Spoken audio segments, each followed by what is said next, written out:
оноо Google Forms ашиглан асуулга шалгалтын материал боловсруулан ашигладаг та бүхэнтэй хуваалцъя.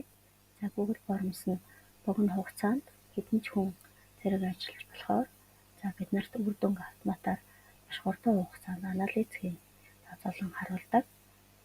Багш сурагчид нь орон зайнаас үл хамааран нэвтэрч ашиглаж болох юм хэрэгсэл байгаа.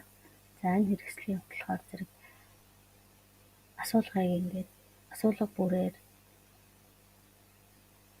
оноо тооцохын зэрэгцээ. Мөн тухайн асуулгуудыг бас графикаар харуулад богино хугацаанд үр дүн биднэрт харуулад өгчдөг байгаа. Энэ нь бол үнэхээр давуу талтай. Google Forms-ийн quiz ашиглан олон хувилбартай олон хэсэгтэй тест ажилласнаар сурагч богино хугацаанд үр дүнгээ мэдэх, оноогоо ахиулах, цаашид бие даан суралцахад нь тусалдаг. Мөн багшийн хөдөлмөрийг хөнгөвчилж цаг хугацаа хэмнэсэн сургалтын дэмжих хэрэгсэл байна.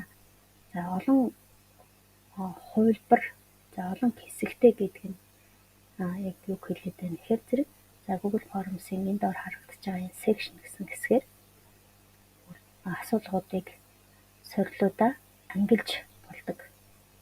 Ингээд ангилах нь эдгээрийн хоорондоо яаж ангилдаг вэ гэхээр жишээлбэл энд харагдаж байгаа жишээн дээр сургуулийн нийт сурагчдаас авах хичээлийн шалгалтын материал байна.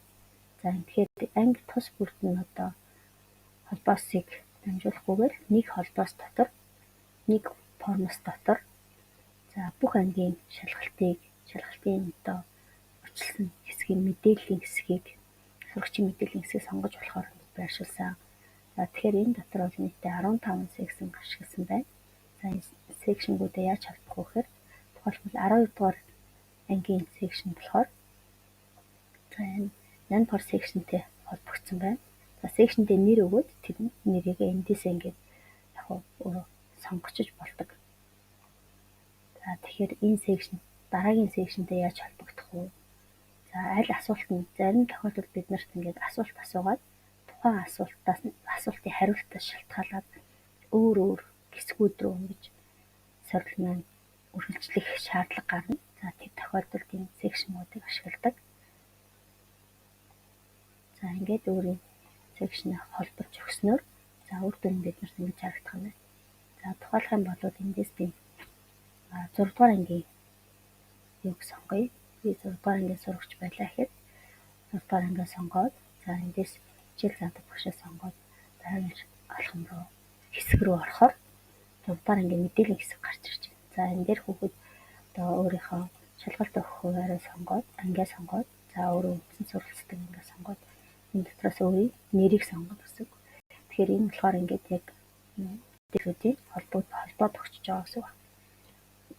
Ингээд 6 дугаар ангийн сурагчид хамаатай шалгалтаа бүгснөөр энэ сурагч маань мит хийснээр биднэрт үр дүн илэрдэж байгаа. Тэгэхээр энэ үр дүнг богино хугацаанд ингэж боловсруулад өгдөг байх нэ.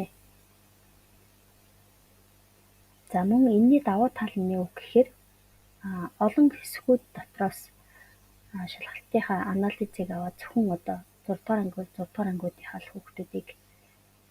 хүүхдүүдийн анализыг шалгалтын үнэлгээ хооронд нь харьцуулахаар бол нэг ингэж нэгдсэн авснаар нэгэд багшд олон холбоосууд аль нь хэдгээр ангиулж олон холбоосууд бас эргэлзэхгүй.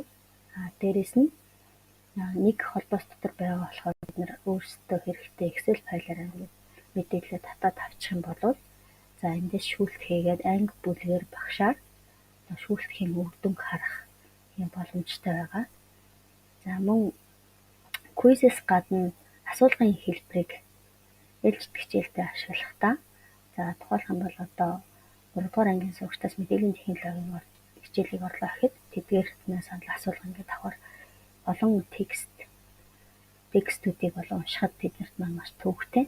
Тэгэхээр зэрэг энэ хүүхдүүдээс яг л илүү хөгжилтэй вэ? Тэдгээрийг яаж хичээлдээ идэвхжүүлэн оролцоог нэмэгдүүлэх гэхээр эможи ашиглах. Энэ хэлбэр маань зураг ашиглах юм бол эможи ашиглах нь бол биднэрт тохиромжтой байдаг. Тухайлх юм бол энэ хичээл жишээн дээр өнөөдрийн хичээл таалагдсан уу гэсэн асуултан дээр хүүхдүүд маань таалагдсан бол зүрхтэйгээ таалагдаагүй бол хэлээ гаргасан.